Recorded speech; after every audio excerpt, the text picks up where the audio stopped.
we welcome you into another year of the Red Hawks Coaches Show. We are at Wings, etc. in Cape Girardeau. Volume okay for you, Coach? Yeah. All right, we're going to be talking it over with the Red Hawks head coach, Tom Matukowicz. It is game week, and that means Saturday night, Jonesboro, Arkansas, Centennial Bank Stadium. It seats a little under 31,000. Renovated since the Red Hawks last played there in 2018. It's the Red Hawks and the Red Wolves, and we'll be talking about that. And we want to remind you, at Wings, etc., they have what is called their Loyalty Rewards Program. They have a loyalty app, and you can download it for free in your app store. Wings, etc.'s loyalty app gives you the opportunity to earn points for all of your purchases, and if you'd like to get it delivered, you want to miss out on the great atmosphere they have at Wings, etc., you can still get it delivered to wherever you are through the Rewards Loyalty app for Wings, etc. It's the home of the Red Hawks Coaches Show. Good food, great times. Wings, etc. We're in the Cape location, and just around the corner from the main entrance is the entrance to the banquet room. And we have a nice turnout here, week one. Coach Tom Matukowicz is here. Year number 12 for you, Coach. Does it seem like it's been 12 years? It doesn't, but it's a good reminder how fortunate I am and my family are that we've been able to call Cape home this long. My oldest daughter graduated from Cape this year and is enrolled in college. So she came in as a first grader and got to spend her whole undergrad or high school and elementary and junior high and all that here. So very fortunate that way. How has camp been going for you? Camp's good. We've had both extremes. We've had unbelievably hot weather, and then we've had cool weather, so we've kind of had everything in between. We've been more healthy than we have in the past. Even you go back to spring ball, we only lost one player, and that's pretty untraditional. This year, we've had a couple of injuries that may sideline a guy a week or two, but for the most part, we haven't lost anybody for the season, which is really nice. But there's just a lot of work to be done. When you have 40 new players, 6 new coaches, I mean, it is hard to do. You know, football's so intricate and so deep in what you have to know and be able to get done. It's just tough when you have that many new players. I think when I watched football on Saturday, college football opened up, it was very apparent that, very average football.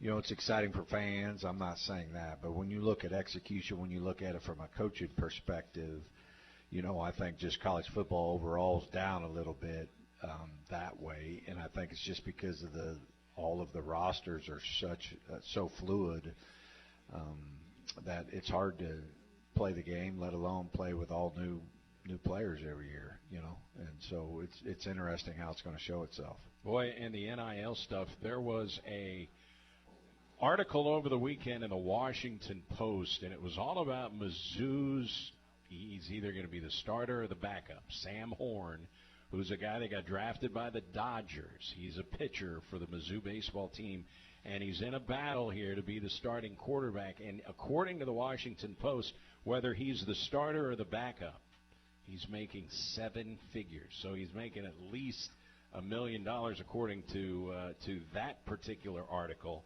which would mean that Prabula, the other quarterback, who's also reportedly making 7 figures, I mean, it's a starter and a backup at a mid-level SEC program. Did you ever think you'd see anything like that? I mean, it's here. So I think, good for them that they've earned that, and good for Coach Drink that they're able to get the kind of money to compete. It's fun to see Mizzou relevant nationally and in big games. And for those who don't know, you're going to be playing the University of Missouri in a couple of years. You've got dates with them looking forward, 2028 and 2030. So Mizzou is going to remain on the Red Hawks schedule going forward. Yeah, that's a good game for us, and we appreciate them, scheduling us for sure. All right, so you lose 6 All-Americans from your conference championship team last year. At least going into this game, it appears you've got 12 starters back, 6 on offense, 6 on defense. That means there's a lot of fill-in around that. How about some of these guys that you have to replace? Yeah, just overall, I think the theme is we're a bunch of nobodies. I mean, there's nobody getting talked about nationally. No one's talking about us, SEMO football nationally, pick third in our league, all those type of things, and it's because of all the great players we've lost. And so now it's just an interesting spot to be in as a program. Have we recruited well enough, long enough? Have we gotten good at the portal and the transfer acquisitions that we can reload and still, make a championship run? And so we got 40 new players that weren't here in December, and so whether that be transfer or high school kids, it was still a good-sized class. I think it was 22, 23 high school kids that we still want to try to do as long as we can, and there's been quite a few through there that have stood out. 36 freshmen on your roster, and that's your largest freshman class since 22. Yeah, I mean, I think, at the end of the day, transfer market is really tough. Everybody's in there because most coaches are trying to win right away, right? And so what is happening is maybe a player that's our level type player signs in the MAC or the Sun Belt because there's just that many more, much more competition for them. But I feel like in the high school and junior college ranks, we're able to sign some really good players. But the one thing we have done is we make sure that we're only signing players that we feel like can make the 2 deep within 2 years. So we won't sign any true developmental players anymore because it just, when the roster changes over, you need everybody to be ready to step into that. And so that's probably the biggest thing that's changed about our freshman recruiting. Well, one position since you've been the head coach who has been dominated by transfer players has been quarterback. Jax Leatherwood will be the 8th transfer quarterback under your head coaching regime since you came. When you get questions about the team going forward, is that the number one topic of conversation? Your 6'8" quarterback, yeah. Jax Leatherwood. Yeah, I think just every single program that's doing a radio show today is talking about their quarterback, right? That's just the way it is. It is an extremely important position. Hard to play, hard to recruit, hard to develop.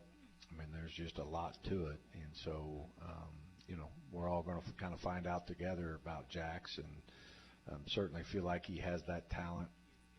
He can throw the ball. He's intelligent. Certainly all the physical tools. But, he's young, hasn't played a lot of football. He hasn't been in a lot of 2-minute drives. And so how we manage him, how we manage the offense is going to be interesting to see. So he's 20 years old, and his senior season in high school, and he went to Scripps Ranch High School where he played for the Falcons. His senior year was disrupted by injury. He had a great junior year. So senior year disrupted by injuries. Then he goes to Nevada.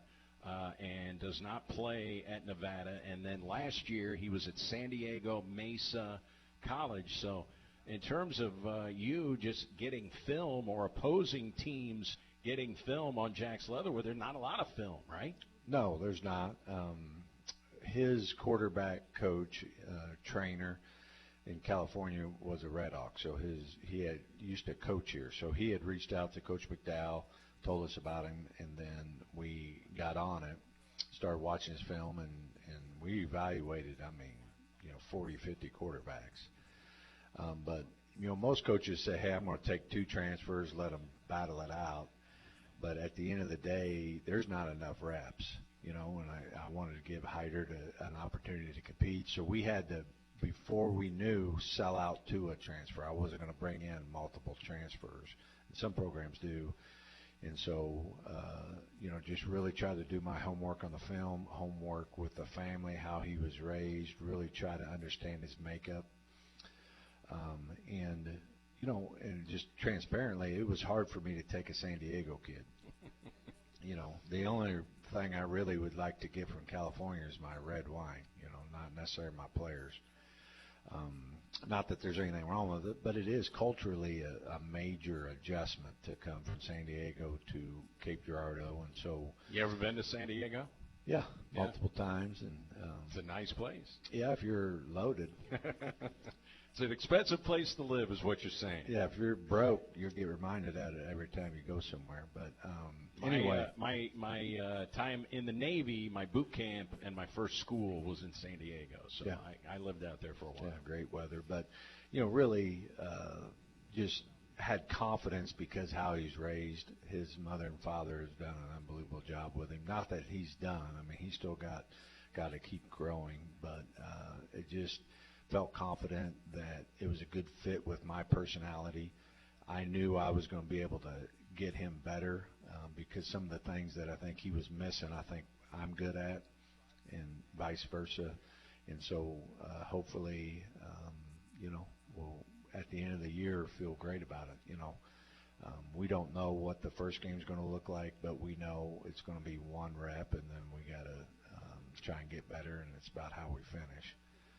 But we certainly got to understand that we got a new quarterback, new young quarterback. So we, as coaches, we can't go out there and mess it up. Because I do think you can run a player, if you don't, put him in successful situations, that could be something where they'll never recover from it. Boy, the thing that is so unique about him is how big he is. 6'8". He's listed at 253 pounds. The only guy I could remember 6'8".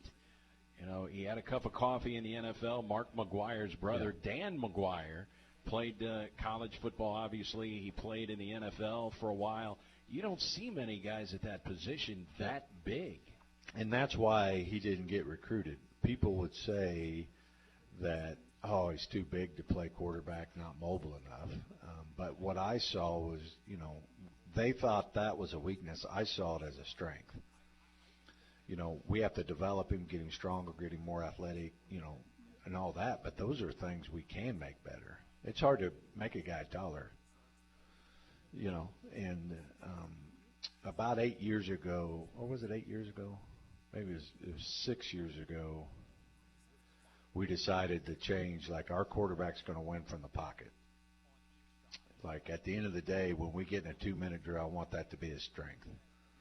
You're not going to beat a great team. You're not going to win a championship unless, a guy can win from the pocket.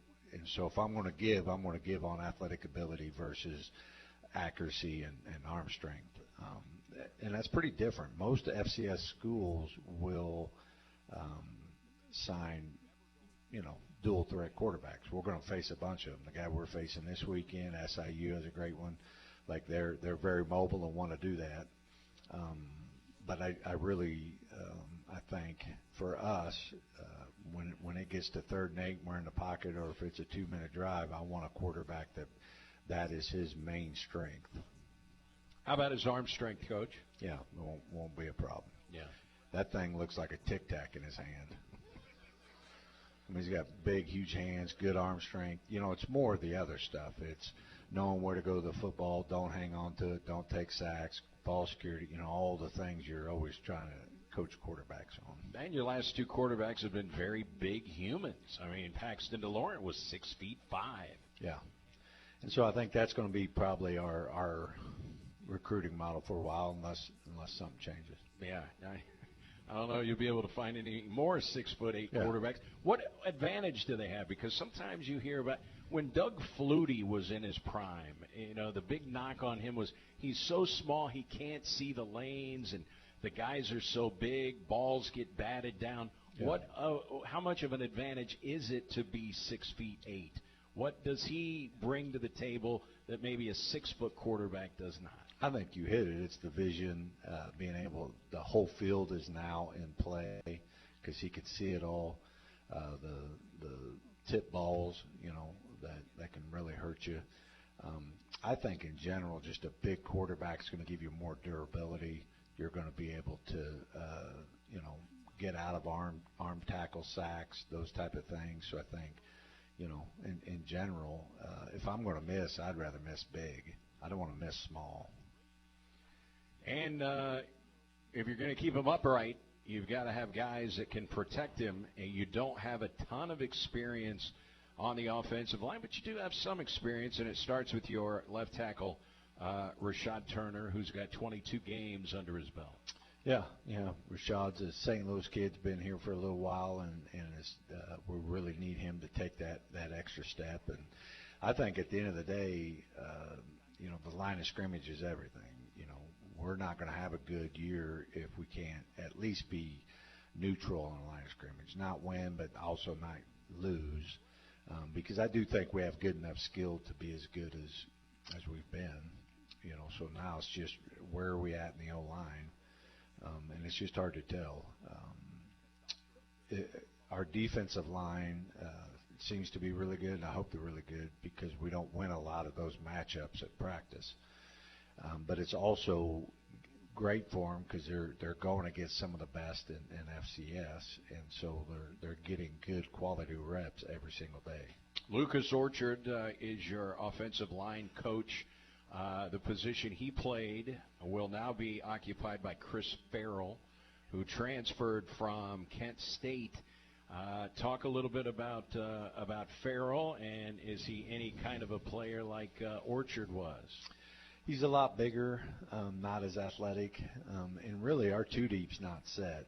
Chris has been repping with the ones, but Sam Reynolds has done a really good job, and so I think we're still a little fluid in the O-line. Okay. We had a big scrimmage Friday, and it was not good enough, and so there's still some spots that we're trying to figure out there. So I wanted to talk to you about Sam Reynolds, who at least today is listed at 2 on the center depth chart, which obviously could change by Saturday. But you're talking about a young man who's out of Texas and has overcome acute myeloid leukemia. What a story Sam Reynolds is, Coach. Yeah, unbelievable story. He was at a really big high school in Texas, was a great football player, but then ended up, I don't know how many days in a row he was in the hospital, but months, and ended up curing himself, or however it works, and ended up winning a state championship as a wrestler right after that. Like shocking story. But him and his family are amazing people, just great men of faith, and tough, great fit, really smart. It's just new, and he's young too, and so he's still learning our system and all those type of things. But I'm excited about his future. One guy that does have some experience on the offensive line, Coach, now a sophomore, Yusef Sanogo Kendrick. Talk a little bit about him. He projects to play right guard for you, and it will be his second year in the program. Yeah, he's a really talented guy. Played as a true freshman, which is really hard to do. He's probably one of our more vocal leaders. He's just a great kid, very vocal, loves the Red Hawks. Hasn't fundamentally improved like I had hoped. He's still building skill there, and fundamentals really matter when you play 6 inches from somebody. If you have the wrong step or wrong hand placement, you'll lose the rep. And so we're still trying to get him better fundamentally. But he's bigger and stronger. Really, all of our O-line, Coach West, our strength staff has done a good job. This is probably one of my bigger offensive lineman groups I've had in size. So last year you were much more pass heavy than you would have liked. That your philosophy is part of that was injury on the offensive line and injury in your running back room. It appears everybody is healthy now, and man, oh man, top-end running backs, Brandon Epton Jr. and Peyton Brown, those are two guys who have all conference caliber talent. Is that an overstatement?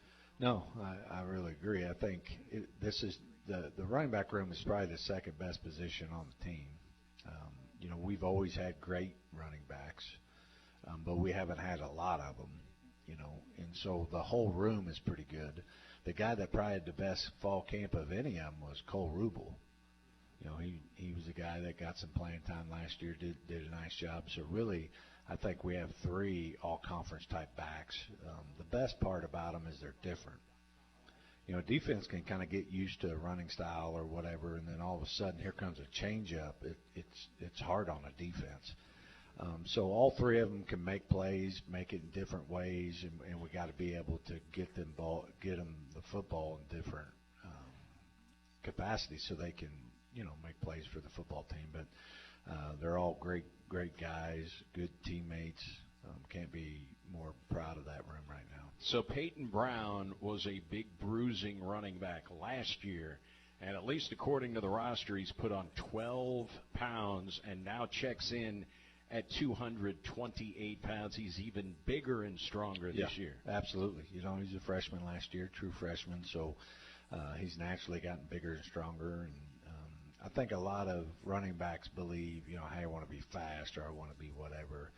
But if you could be, strong and explosive, that's really going to play. Most of practices we aren't tackling him. So somebody come up and we blow the whistle. Well, in a game, there won't be a whistle blown, and so all of a sudden you'll appreciate his size a lot more once we start playing live here. Now, it was an ankle that kept him out last year, is that right? Yeah. Okay. How has that injury responded? Is he 100%? Yep. And then Brandon Efton was involved in the car accident, came back late in the season, and was there for the Illinois State game and had a really good game.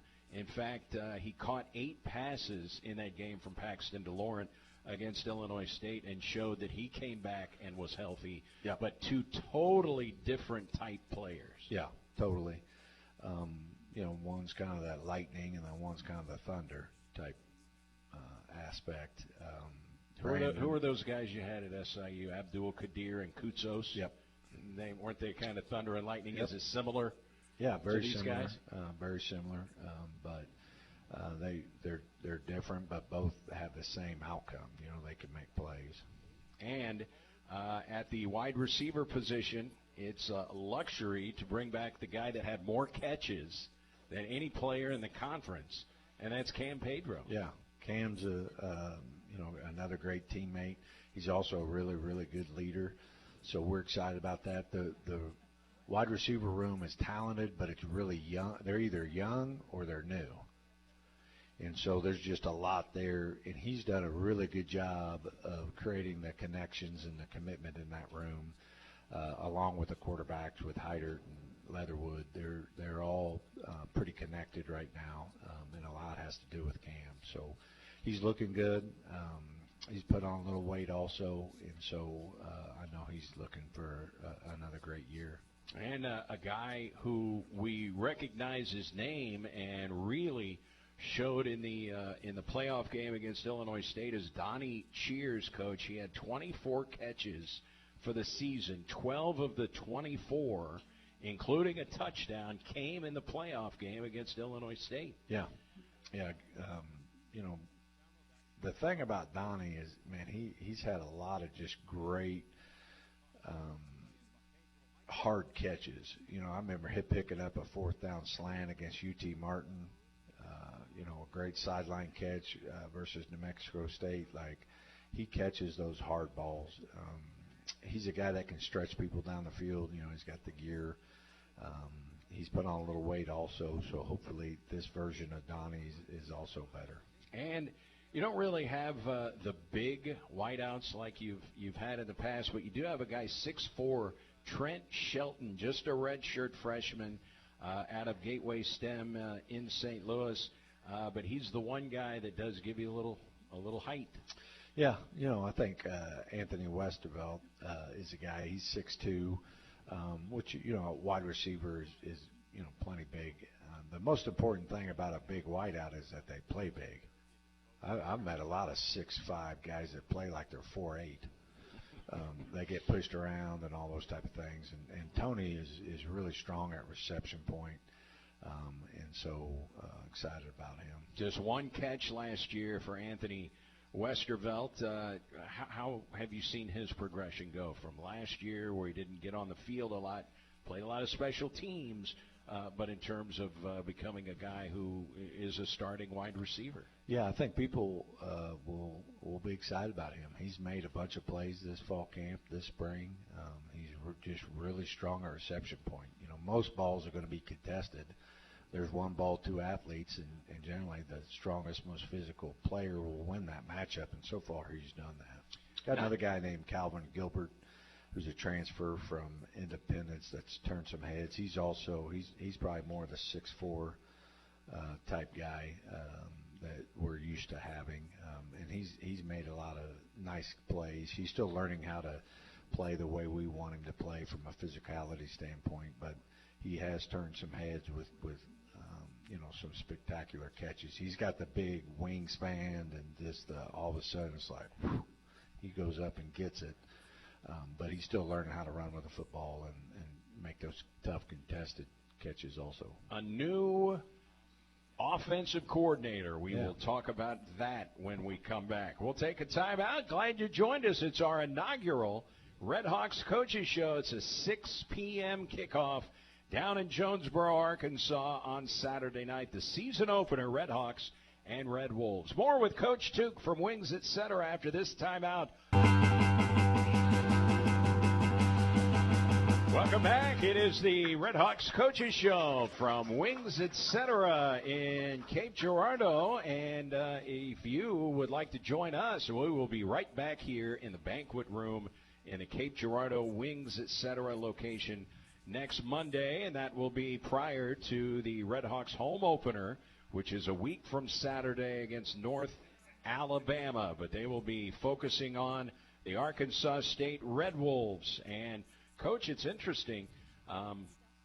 Since 2003, so you're talking about 22 years, this is only going to be the second meeting between these two football programs, and that was in 2018. I know they were doing some construction at their stadium back in 2018, the last time the two teams played each other. This is a nice game for you in terms of travel. It's a 2.5-hour trip to Jonesboro. SEMO plays them every year in baseball and has forever, so it's a quick trip down there. Yeah, it's a great game to play. Anytime, whether you're the mayor, you're doing anything, Jonesboro and Cape Girardeau gets talked about. Like, they're very similar in 100 different ways. And I'm old enough to remember when Arkansas State and SEMO was the same. And they just had better leadership, for lack of a better word, and the university's nothing like us anymore. And they've done a great job, and now the town's doing a great job, and it's just cool to see what's going on down there. But also, we should maybe see if there's anything in there that we can learn from, because it's pretty cool what's going on there right now. I love the game because all of our parents can travel, fans can travel. It's an easy road trip. They don't pay as much as Mizzou and all them type of things, which is why we have two money games now. We have Arkansas State and North Dakota State to pay all the bills and all that. So even though that's tough, you got two money games. On paper, that should be two losses. They're still both very important games, good to schedule games, and I'm excited about them. And the North Dakota State game, we mentioned it last year, and maybe it was 2 years ago when you actually made the contract for the game. But at the time you said, hey, I want my players to be exposed to that atmosphere. Totally. They win national championships every other year. Yeah, absolutely. They're going to hang a banner. We're their home opener for the year, and so it's going to be a lot of fun to see how that goes and where is it that we got to grow as a program. I'm also interested for our administration and campus to go see what that looks like and see if there's anything in there we can learn. One correction. I said we had a show next week. It's Labor Day next week, so you get next week off. Hell yes, we'll let's be back. Go. I'm already winning. We'll be back here in the banquet room in 2 weeks for our next Coaches Show, and that'll be right before the North Dakota State game. All right, on the defensive side of the football, obviously the big name. I do want to talk about Coach Holt. I wanted to bring that up. Coach McDowell decided that he wanted to coach his son Kai. It's the first year of varsity football at Saxony Lutheran High School. They did a JV season last year, and, tell us about that conversation. I'm sure it was tough for him to come to you with that piece of information, and then you go into a mode of, boy, how do I replace Coach McDowell, who has done so much for this program? Yeah, absolutely. Jeremy played here. I haven't won a championship without Jeremy. And so, it was tough timing. So I think it was a week before spring ball. And so that's never good. But he handled it very well. At the end of the day, this is what I tell all my players and coaches. Like, I'm living my dream. What is your dream? If that's to coach your son, go do it. I'm not going to be mad at you for wanting to do that. He's a great family guy. College football is tough. You got to sacrifice some things, and he wanted to be able to spend more time with family, wanted to be able to coach his son. So, it's a great opportunity. I can't wait to follow him this year, and hopefully, I'm not even sure how does it work. Do they get to compete this year for like a championship, or is it? I think so. Oh, I think they're full-fledged varsity football team. But yeah, so I'm going to follow them and look forward to that. But certainly, when all of a sudden you're now looking for someone to lead half your team, right? It's a big deal. And so we did a whole process. And I'll tell you one thing that I really am thankful for was I got to be a part of the selection committee for the president. And I learned quite a bit that was a good learning experience for me in lots of ways. And it actually helped me on this search. One of the learning lessons I learned is stay committed to the process. I interviewed 3 on campus. I talked to 50, but I actually brought 3 to campus, and the first one I was going to hire and was going to pull the trigger. But I said, hey, look, we need to go through the whole process. At the end, if I still feel that way, then we'll do that. And then I got to the end, and I had changed my mind. Where I thought I knew, but it was just good to get every card played before you decide what you want to do, and landed on Coach Holt. And, there's definitely certain attributes that I wanted. Just like I told Jax, just like I told every player, like at the end of the day, if the only reason you're coming here is for an assistant coach, you're making a mistake because he's probably leaving. But the identity of SEMO football comes from me. And so Jax feels comfortable, even though there's a new OC, what I believed in hasn't changed, and I believe Jax had that. And so it's been, a good transition, even though it's hard. But our players have rallied around it. Coach Holt's a real relational guy, so he's been able to build strong connections in a short amount of time, and so hopefully, he does as good a job as Jeremy. So, coaching stops at Appalachian State, Western Carolina, Georgia State, and offensive coordinator and quarterbacks coach at Lakewood High School was his last job, but plenty of collegiate experience for Coach John Holt. Yeah. I don't know when I decided this, about 8 years ago. I got into the deal. I don't care what happens. I'm going to hire the man first, coach second. I'm going to recruit man first, player second. And so when I met Coach Holt, and I interviewed him like 3 or 4 years ago for a different situation, but I always knew, man, that is a rock solid man. He was a captain on the Appy State team that beat Michigan. He was a guard, and for a guard to be able to be a captain on a football team tells you a lot about your makeup. And so I knew what I was getting from a leadership standpoint just with that alone. And he believes in the same things that I believe in football and all those things. So it's been a good start. But, we haven't done anything yet. We haven't hit any adversity yet, And as far as your defense goes, Coach Kuhn is back, so the transition, and you've got a lot of names that people will recognize. Obviously, you replace one of your all-time players in Bryce Norman, but you've got guys that people are going to recognize, and it starts on that defensive line. Was Stephen Lewis. I had no idea he had any eligibility left, but man, what a good guy to have on that defensive line, and a guy who has been through a million wars with you at the FCS level. Yeah, he ended up having season-ending surgery last year, and didn't want to leave football that way. He wanted to go out playing his best ball, and so he wanted to play another year, and just, strong, rock solid, just the line of scrimmage, he doesn't lose many of those. And that's really, if you looked at our whole football team, I think that defensive front is the strength of the team. Like, they are, we're deep, we got good players. So I feel really good about that. Nassim Garrow is another one. They're different type of players, but they're both have the same kind of output. Is they really affect the game. And Nassim, from what I see, has put on 12 pounds of muscle in the offseason. As big as he's ever been. He's listed at 272 now. Yeah. Again, I think we've had a really good offseason in the weight room. I think the one thing about this whole team is they're more bought in. They're more coachable.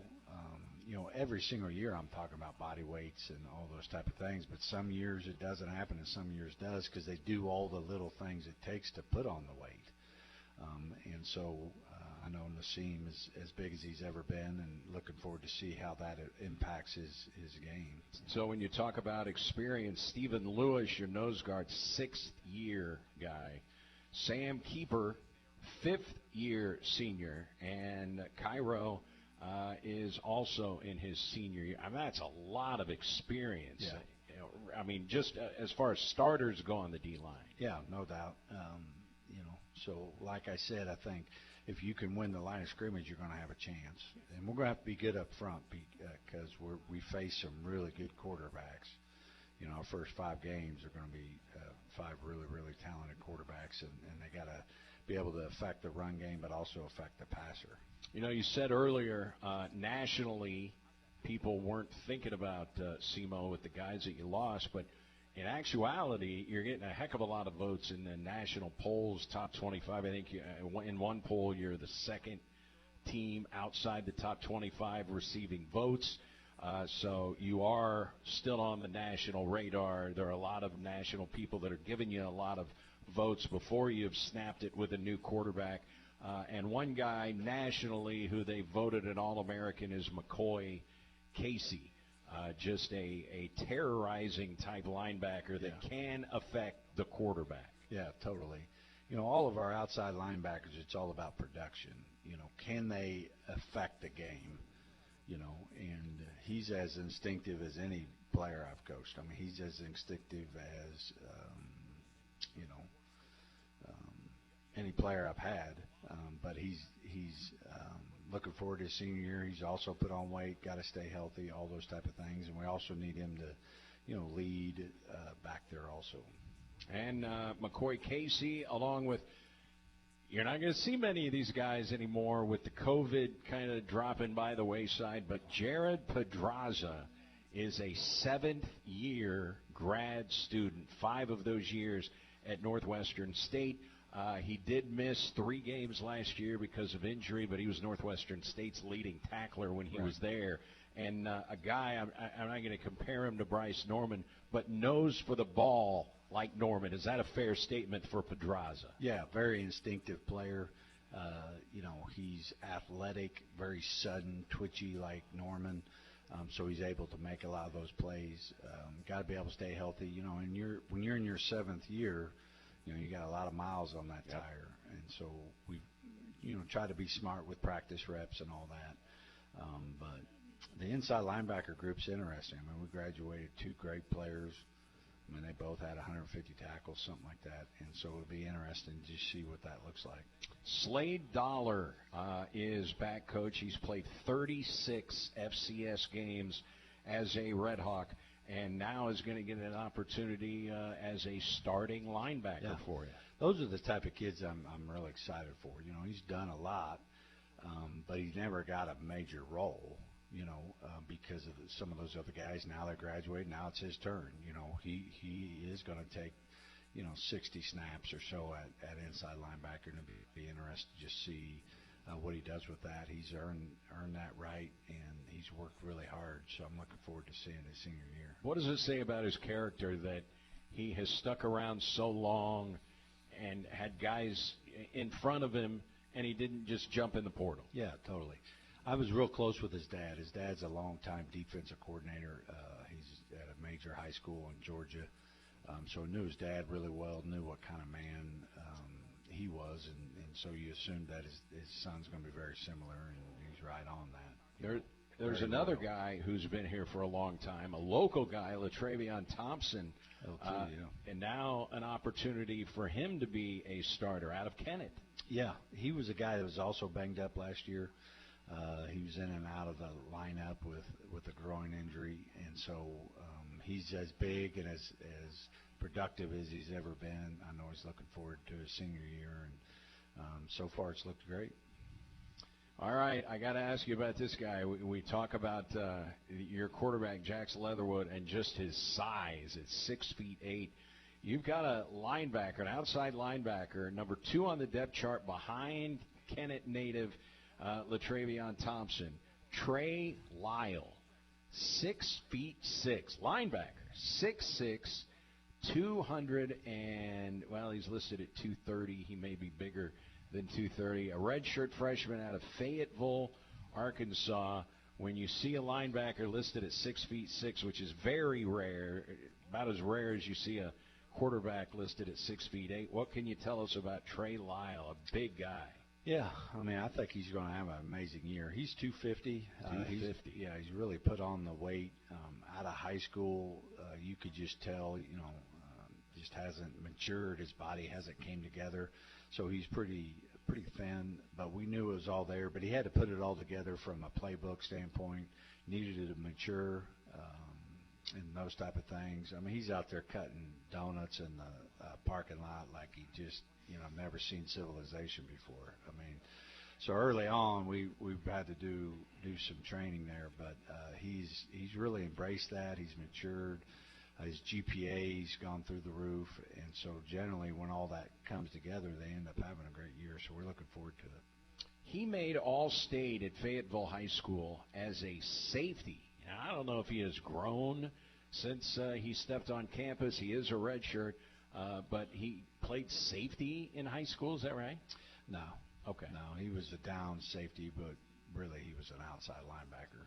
All right. 6'6". Have you ever had I know you've had a 6'5" linebacker. Yeah, I think you say linebacker and it's Bryce Norman, but really our outside linebackers are DNs. Okay. You know what I'm saying? Sure. So really 6'6" is not that crazy. If you look at Kendall Donaldson, I don't know if you remember him. Sure. He was 6'4", 6'5". We've had some of those outside linebackers that had that length, which we want. You had one, he was 6'5", and his name escapes me. Meredith? Yes, that's it. Yeah. And so we've had some of those guys. Yeah. So when you say linebacker, they're really the rush ends, of our defense. So we want them big. But if McCoy Casey was 6'6", he'd get drafted. Problem is he's really 6 foot, but he plays like he's 6'4", You've got Justice Johnson back, Coach, an all-conference caliber player who started at Murray State. He was a little nicked up at times last year, but Johnson is a guy that I know has all-conference talent, right? Yeah. Really, our secondary is interesting. I mean, I think we have probably more talent than I've ever had, but we got to kind of put it all together. And so trying to decide where all 5 of them go. But I think our corners are doing a really, really good job. Adrian Patterson, I don't think you got him on the list right there, but you should. He's going to start along with Justice, along with Terrell Riley was a guy that didn't play last year. Adrian Patterson only played one and got hurt. So there's a lot of players that have been here, but they haven't been able to play. And so I think once you see all those guys out there, you'll agree we're pretty talented there. And you've got a nickelback named Angel Munoz, who transferred from New Mexico State. Playmaker. Yeah, playmaker, outstanding competitor, has the ability to defend the run too. That's kind of the difference between a nickel and like a DB is they can get close to the box and still play physical, tackle well, those type of things. But he's been a great addition, great Red Hawk. He was an option quarterback in high school, so he's got a lot of different skill sets. And you've got a safety listed at number 1 on the depth chart whose last name is Christmas. We got to talk about a guy named Christmas. Yeah, Kyler's from a junior college called Coffeyville, which we know a lot about. I used to coach there. And so he has just got a great football IQ. Like he's literally a coach back there. Kind of struggled in the spring. Just new system, all those type of things. But really, this fall camp, I'm really proud of him. Kyler's put the work in, has really made himself a lot better player. The thing in the secondary is you don't want anybody thinking. You want to be reactionary, and so now it feels like we're getting into a place where we're playing a lot faster because we're comfortable. Well, whenever you have somebody with a last name of the holiday traditions, it's worked out nicely. You had Santa, and now we've got Christmas. All right. I never thought about that, so I appreciate now I can, go on with my day with that knowledge. All right. You are a special teams guy, and, it's not just lip service, man. You are all about special teams, and you've got new guys.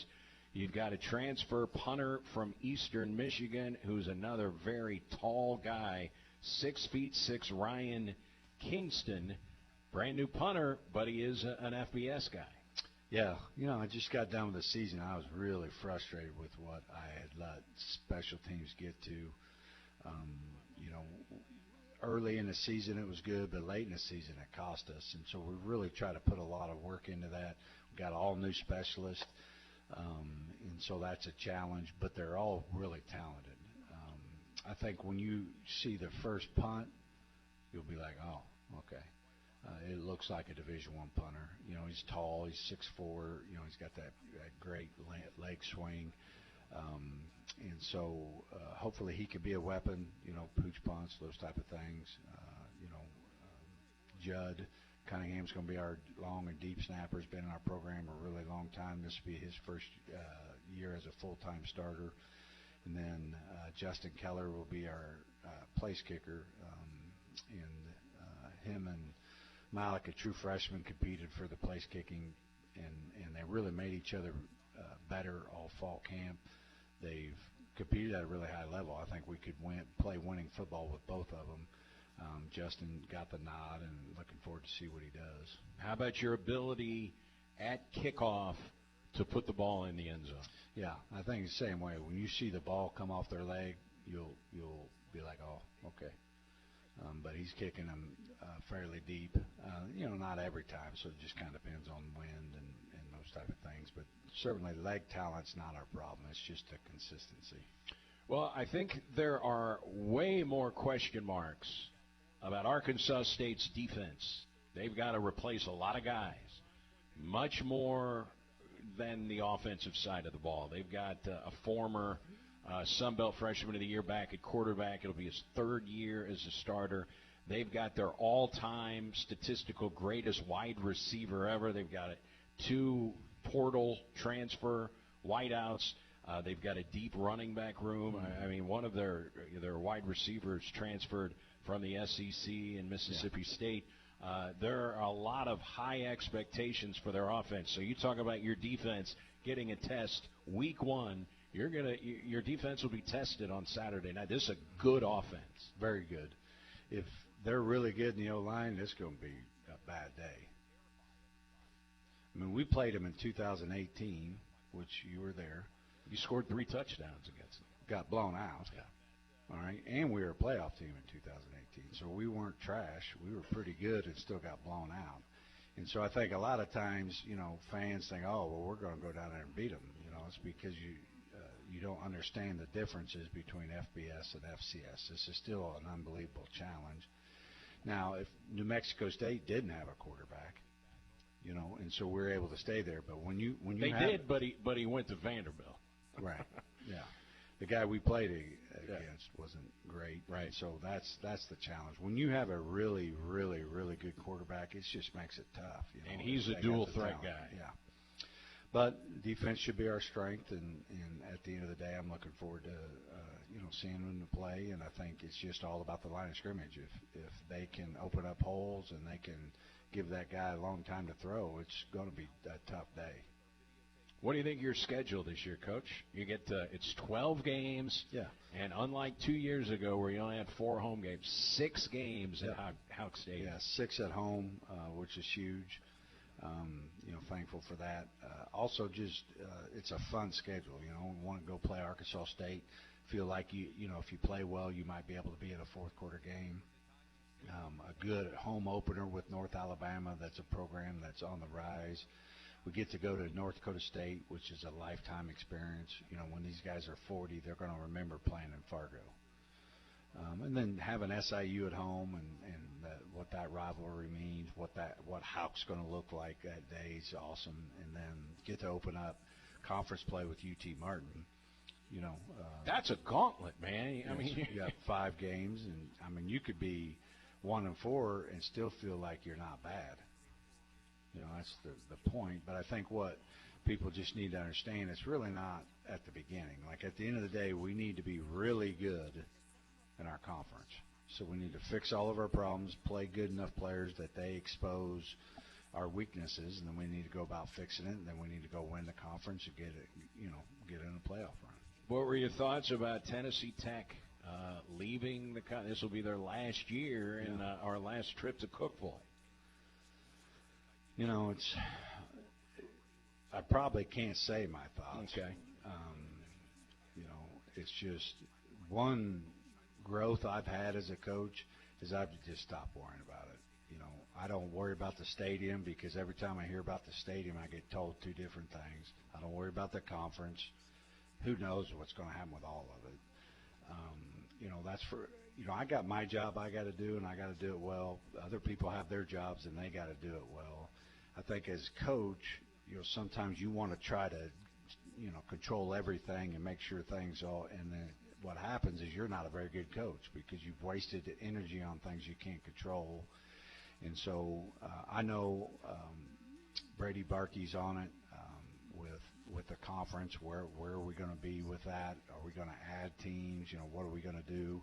I know that we're breaking in a new president that's trying to learn about the conference and all those type of things. And so, I think they're going to lead us well, and we'll just see what they want to do here in the end. I got that game circled now, though. Okay. So I can tell you this, like we bashed their faces in last year. Yes, you did. Were you there? Yes. Bashed their faces in. Okay. Then all of a sudden, they're nationally ranked preseason favorites. They don't even bring a quarterback back. So the one thing they can do is they can own hype. They can, make you think they're good, and all the other media people that vote on them. So I can't wait to play them. I got Tennessee Tech circled right here and can't wait. I hope they have gotten that much better. It'll make us better, too. All right, but we're going to find out. Can't wait for that. I'm more excited about the game in Cookeville now after hearing that. All right, my wife Dawn and I on Friday, and people who are out and about in Cape Girardeau will see you if they're near campus or Rosengarten. You walk a lot. You had your headphones in, so we didn't beep the horn and wave at you, but we saw you walking by. We were over by Rosengarten, and about 2 minutes after that, my wife looked at me and said, I wonder what he listens to in his headphones when he walks. And I said, because he walks a lot. Now his leg's a little better. He's walked. You can clearly tell you're in tremendous shape. You've dropped a couple of pounds. And she said, I wonder what he listens to when he is walking. And I said, well, you're in luck. On Monday, I will ask Coach Tuke when we see him on his walks, what is he listening to? Well, I kind of got 3 phases. So generally I start with silence. I got my earphones in so people don't talk to me. So I usually about 20 minutes I just want to think. My job is to think. I have to think well in order to lead our program. And so for some reason, when I'm walking, I can think better. If I'm sitting in a chair and just sitting there trying to think, it's just harder for me for whatever reason. And then about the next 20, 25 minutes, I'll listen to a podcast or something I'm trying to learn. It could be leadership, it could be team building, it could be something that I'll queue up that I'm studying. And then the final 20 minutes will be just more of praise and worship, grateful type music to just kind of get me ready to finish the day out. But I've been rucking, which is, I've kind of gotten into that. I've really enjoyed the benefits of rucking. You want to explain what that is? So it's basically backpacking. So you put weight in a backpack and carry it. So the benefits are a lot more. The same amount, really the same amount of energy, same amount of time. You can get, probably about 30% more health benefits from calorie burn to core work, all those type of things. And so I've really enjoyed doing that. So I'm about 30 pounds, which is, if you do about 6 miles, it's a good, feel like you did something when you got done. And we got our answer, what Coach Tuke is listening to when you see him walking. All right, keys to going down there and competing with the Red Wolves, who have 85 scholarships compared to your 68. Yeah, I think, as a program, the keys to victory are going to be just, play hard and play physical. Because if we do play really hard and we play really physical, that's going to set us up for the year. And if we can out-hit them and out-hustle them, then we will be in this game. We may not, because they believe in the same type of things. Offensively, we really got to stay ahead of the chains. We really need to not, put ourselves in really bad situations, with all the new things we got going on. 3rd and 15 is a really bad situation to get into, and now all of a sudden you got a lot of other problems pop up. And defensively, we need to make them earn it. See if they can go on 10-play drives. We have given up some explosive runs and passes this fall camp, so we just really want to make sure we don't make those mental mistakes, those type of things, and give up a big explosive play, 1 or 2 play drive touchdown. Is how the game get away from you. Have you already looked at the weather forecast? Yeah. Great weather. We're in great weather right now, so can't wait. Can't wait for the season to start. Can't wait to see these kids perform. And just kind of, at the end of the day, you just don't know how good you're going to be. I don't know, And so we want to know. And so getting a first game under our belt will be fun to see. Fun to see all these things. And then it'll be even funner to try to improve it. Red Wolves was one of the finalists when they changed the name to Red Hawks in 2005. Yeah. And it didn't turn out to be Red Wolves, and then a few years later they changed from Indians as well at Arkansas State. So Red Hawks, Red Wolves, 6 o'clock Saturday night. We'll see you then, Coach. Thanks Sounds for your good. time. Thanks Appreciate for having me. That is the Red Hawks head coach, Tom Tukowicz. And we will get you back to regular programming here on ESPN Radio. Don't forget, the home for Red Hawks football is our sister station, Real Rock 99.3 FM, and online at realrock993.com or the Real Rock app. We'll talk to you on Saturday as the Red Hawks kick off the season. Thanks for joining us on the Red Hawks Coaching.